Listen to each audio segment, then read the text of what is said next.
Welcome back to The Big Picture. My guest today is John Hurley, president of Canisius College. We were talking about the competition at the college education rate level for free college education in New York State versus private schools. I don't know. One question I wanted to ask is, if this brings enough pressure on private institutions, Canisius, Duville, Medaille, St. Bonaventure, Niagara, will it force the private schools to cut back on the curriculum, the things that they offer, which will exacerbate the problem and basically make it harder to compete as time goes on? Well, I think there's some risk of that. I think what we have generally, not just related to the free tuition program, the Excelsior Scholarship Program, but we have, because of the demographics, a lot of colleges and universities chasing a declining number of students. So, as I mentioned before, we had 110 private colleges in New York. You have 64 units of the State University in New York and 23 units of the City University in New York. So you've got, you know, something on the order of almost 200 colleges and universities, many of whom are chasing this New York demographic that's shrinking. So I think the situation is one that's probably ripe for some degree of consolidation. And I think private schools are going to have to look more creatively at what are the real strengths, what are the things that they're very, very good at that they can be best in class. You know, for example, we're one of the, we're in the top 10% of accounting programs nationally. We're in the top 15% of finance programs nationally.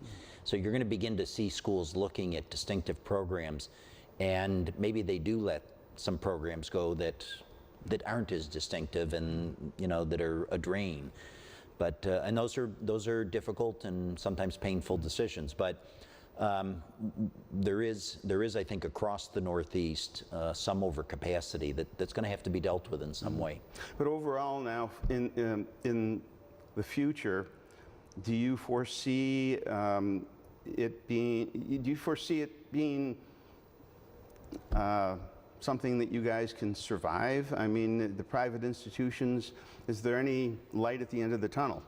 Yeah, I think there's a multifaceted strategy, and we've been working on this for 5 years because we've been in the throes of this.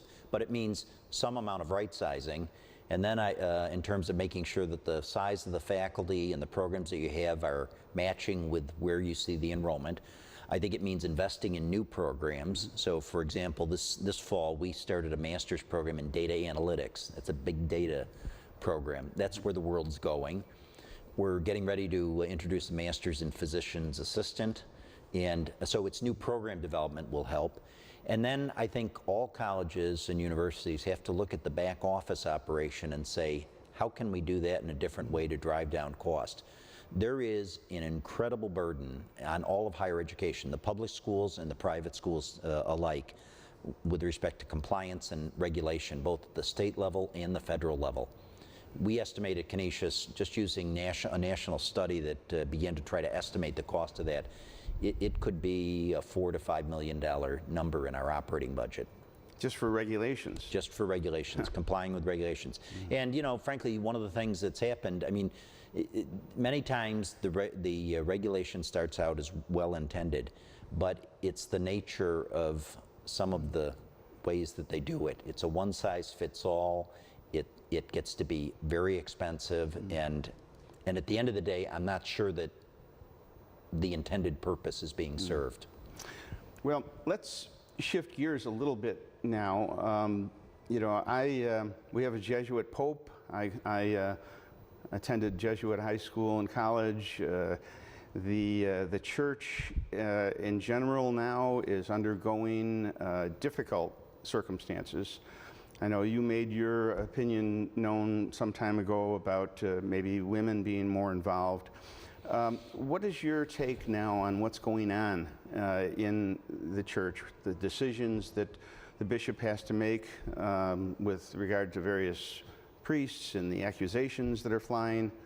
How do you view that? Well, Phil, I'll start with the answer this way. I'm a committed Catholic. I love the church. I was raised Catholic by my family. I went through 20 years of Catholic education, so I'm a product of the system. And to be honest, what's happening right now is very, very distressing, both to me personally and as the leader of a large Catholic college here in Buffalo.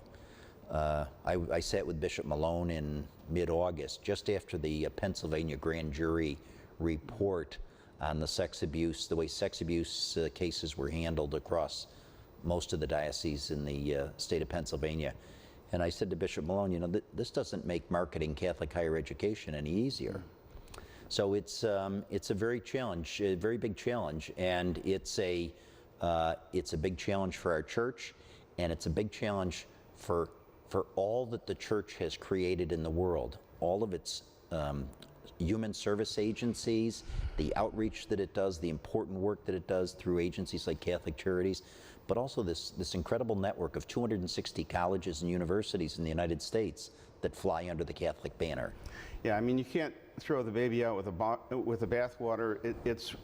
You have to realize the good that has been and continues to be the Catholic Church. I mean, the good things that it does every day, it can't be ignored. And it seems to me that the attention that's paid now to the scandal, if you will, is far overshadowing the faith that people have and the good things that the church does. And I just don't know where that's going to go.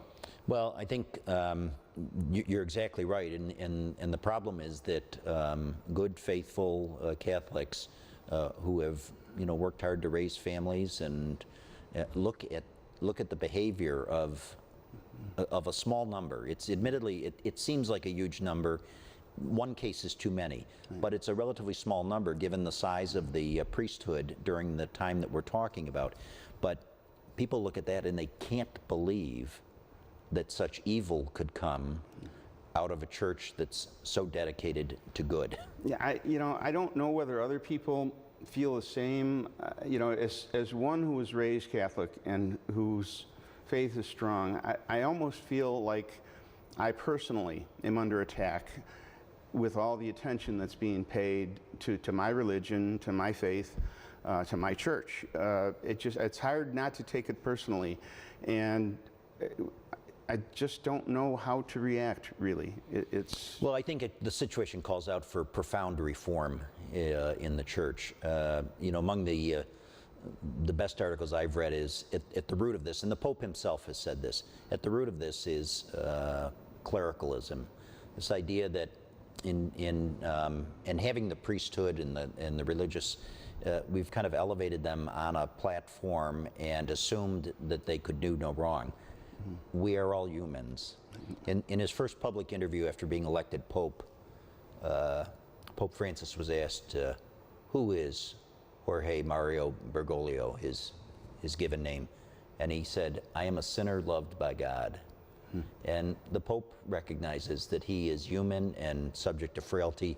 And if we build a caste system within the church with the clerics and assume that they can do no wrong, this is what happens. So there's got to be fundamental reform in the way that the church operates, the way that the church deals with a situation like this.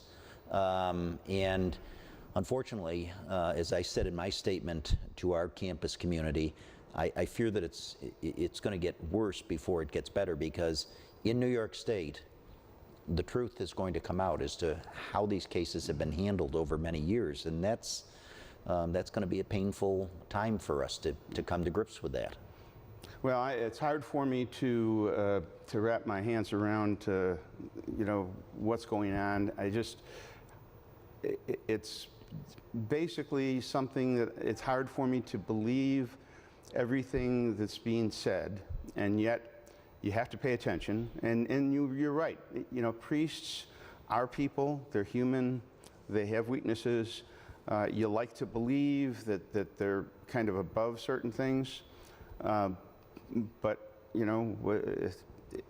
what can you say? I mean, you have to take these things seriously. Some of the accusations that have come out recently, I wonder whether they're being exaggerated a little bit too much in light of what's going on socially throughout the country. I think, and as we said during the break, I've been a member of the media all my adult life, and in this age of 24-hour news coverage, I think that, and this is just an inside opinion of the business, I think that a lot of stories today are given more emphasis and more importance than they really deserve because of the need for the 24-hour news operations to make money and to call attention to things that are negative. That's what gives them money.